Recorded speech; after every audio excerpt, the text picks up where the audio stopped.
Hello, my name is Marc Deloche. You are in my jewelry shop in 36 rue Jacob, in Saint-Germain-des-Prés, in the heart of Paris. Je suis de formation architecte.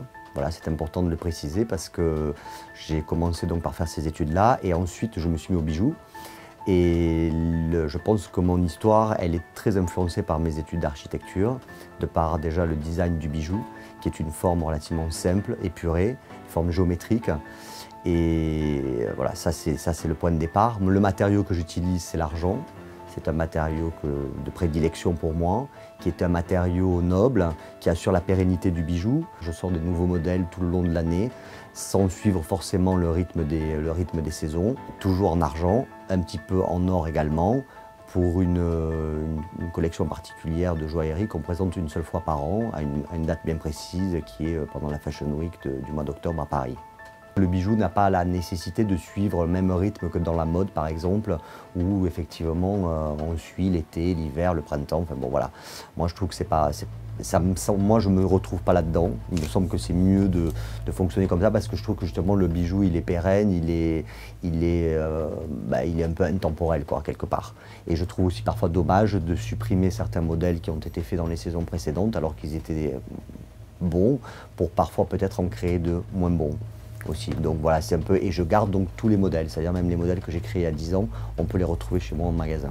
J'ai compris qu'une chose, c'est que les femmes aimaient bien les bijoux dans lesquels il y avait une mobilité à l'intérieur, parce qu'il y a ce bruit qui se crée, et il y a une présence du coup avec le bijou. Et je pense qu'effectivement, quand on est habitué à avoir ça sur soi, le jour où on l'a plus, ben, ça manque. Et ensuite, il y a tout un autre thème aussi qui est un peu plus figuratif, qui sont un bestiaire, où on a des animaux un peu fantastiques, avec des cornes. Et pour la première collection de joaillerie qu'on a présentée l'année dernière, il y avait dans cette collection-là qui comportait 8 bijoux, une pièce qui était assez exceptionnelle, qui est une bague qui avait la particularité de renfermer un mécanisme et dans laquelle était cachée la tête d'un dragon qui était entourée autour de la bague et la tête du dragon était entièrement pavée de brillants jaunes. Et l'intérêt, c'était que cette bague était aussi jolie ouverte que fermée. C'était une pièce assez exceptionnelle et qui a mis beaucoup de temps pour être élaborée. Là, on parle de plusieurs mois pour le coup. On propose des produits qui sont dans des gammes de prix assez vastes également et sur des designs qui peuvent être un peu différents mais qui sont relativement, abordables pour tout type de personnes.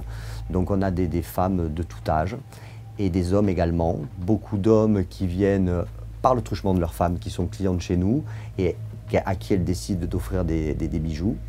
Et je parle plus de bijoux mixtes que de bijoux proprement dit destinés aux hommes, ce que je trouve d'autant plus intéressant parce que ça peut être aussi des bijoux partagés justement avec son conjoint.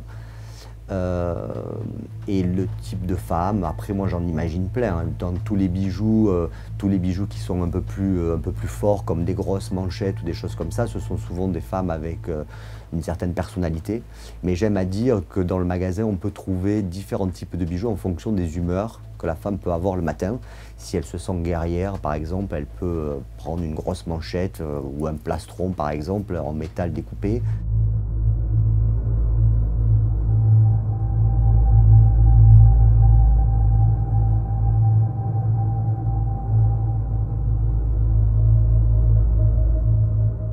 J'ai l'impression que je peux créer à tout moment, ça peut venir comme ça, une exposition peut vous inspirer, la nature est très inspirante. Par exemple, dans mon bestiaire, à un moment donné, j'ai rajouté des masques de samouraï, j'ai trois bagues samouraï.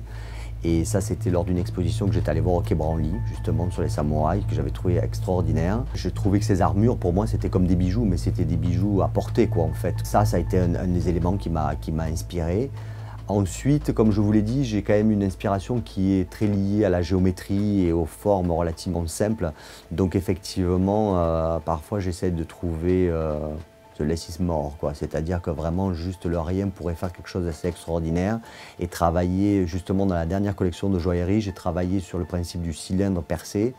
Et voilà, qui est quelque chose de relativement simple, mais qui peut faire quelque chose, un résultat assez surprenant et assez étonnant. Et parfois, ça peut être une forme qu'on retrouve dans un bâtiment, hein, qui peut être aussi une forme qui peut être dérivée et tout d'un coup se transformer en bijou. Moi, je suis assez à l'affût de ce genre de choses et en fait, ce n'est qu'un rapport d'échelle. C'est-à-dire que quelque chose qui peut être inspirant, un percement qu'on peut faire sur une façade d'un bâtiment, peut être un percement qu'on peut retrouver après sur un bijou, par exemple. C'est juste à un moment donné de le mettre à la bonne échelle.